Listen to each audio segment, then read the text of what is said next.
As a kid, I spent my summers with my grandparents on their ranch in Texas. I helped fix windmills, vaccinate cattle, and do other chores. We also watched soap operas every afternoon, especially Days of Our Lives. My grandparents belonged to a Caravan Club, a group of Airstream trailer owners who traveled together around the US and Canada. And every few summers, we'd join the caravan.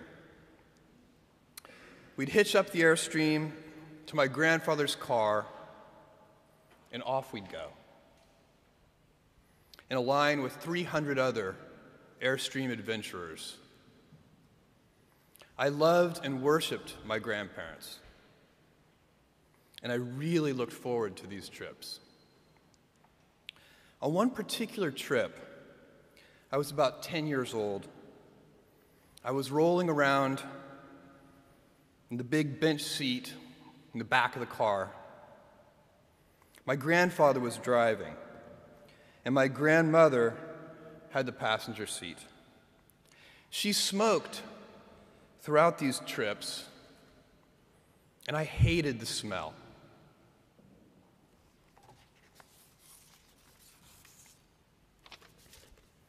At that age, I'd take any excuse to make estimates and do minor arithmetic. I'd calculate our gas mileage, figure out useless statistics on things like grocery spending. I'd been hearing an ad campaign about smoking. I can't remember the details, but basically the ad said, every puff of a cigarette takes some number of minutes off of your life. I think it might have been 2 minutes per puff. At any rate, I decided to do the math for my grandmother. I estimated the number of cigarettes per day, estimated the number of puffs per cigarette, and so on. When I was satisfied that I'd come up with a reasonable number, I poked my head into the front of the car, tapped my grandmother on the shoulder, and proudly proclaimed, "At 2 minutes per puff, you've taken 9 years off of your life." I have a very vivid memory of what happened next, and it was not what I had expected. I expected to be applauded for my cleverness and my arithmetic skills. "Jeff, you're so smart. You had to have made some tricky estimates. Figure out the number of minutes in a year and do some division."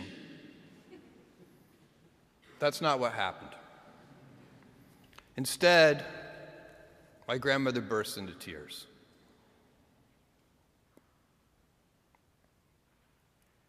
I sat in the back seat, didn't know what to do, while my grandmother was crying. My grandfather, who'd been driving in silence, pulled over onto the shoulder of the highway. He got out of the car and came around and opened my door and waited for me to follow. Was I in trouble? My grandfather was a highly intelligent, quiet man. He had never said a harsh word to me, and maybe this was to be the first time. Or maybe he would ask that I get back in the car and apologize to my grandmother. I had no experience in this realm with my grandparents and no way to gauge what the consequences might be. We stopped beside the trailer.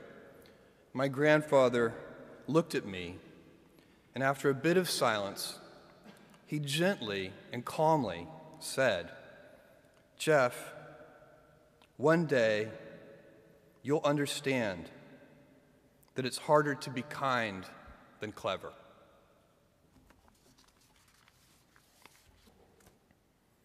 What I want to talk to you about today is the difference between gifts and choices. Cleverness is a gift. Kindness is a choice. Gifts are easy. They're given, after all. Choices can be hard. You can seduce yourself with your gifts if you're not careful, and if you do, it'll probably be to the detriment of your choices. This is a group with many gifts. I'm sure one of your gifts is the gift of a smart and capable brain. I'm confident that's the case because admission is competitive, and if there weren't some signs that you're clever, the dean of admissions wouldn't have let you in.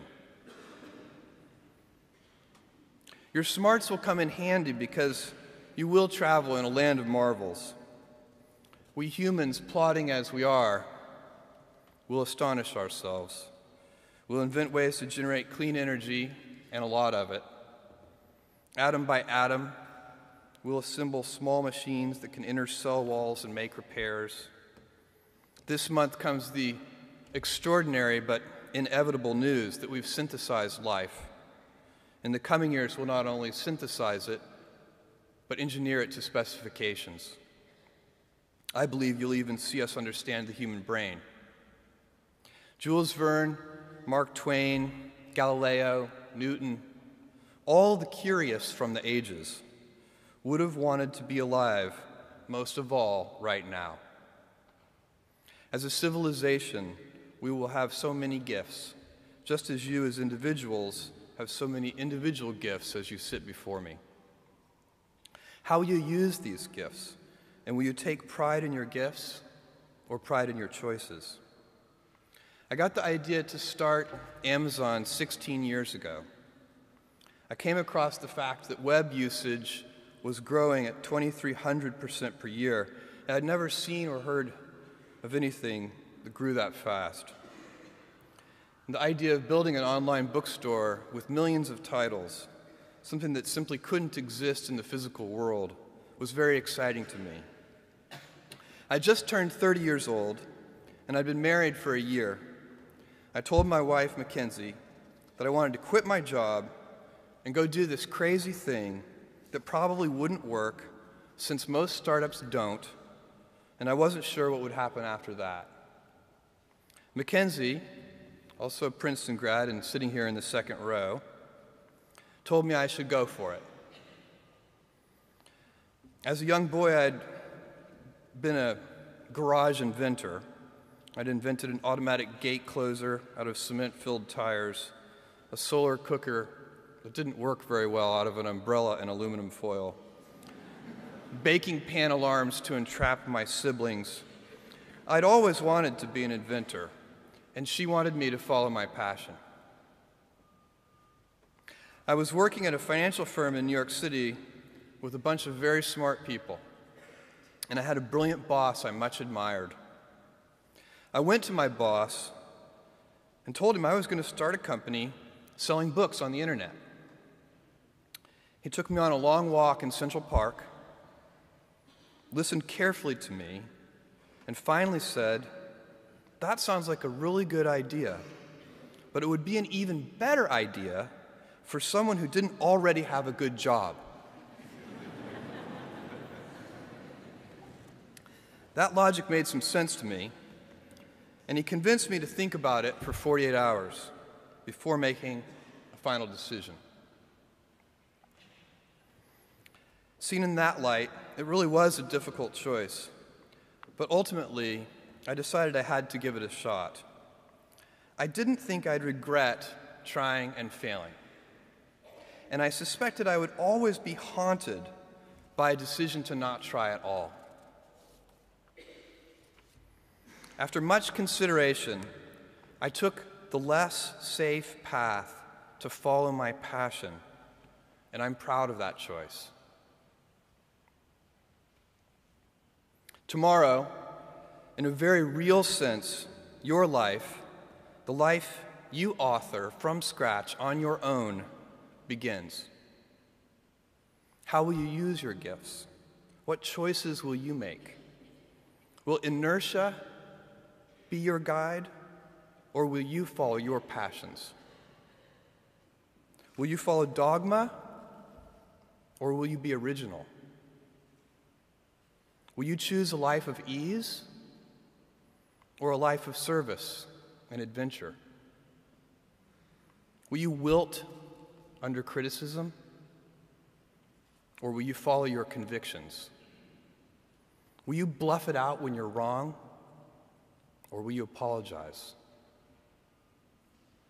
Will you guard your heart against rejection, or will you act when you fall in love? Will you play it safe, or will you be a little bit swashbuckling? When it's tough, will you give up, or will you be relentless? Will you be a cynic, or will you be a builder? Will you be clever at the expense of others, or will you be kind?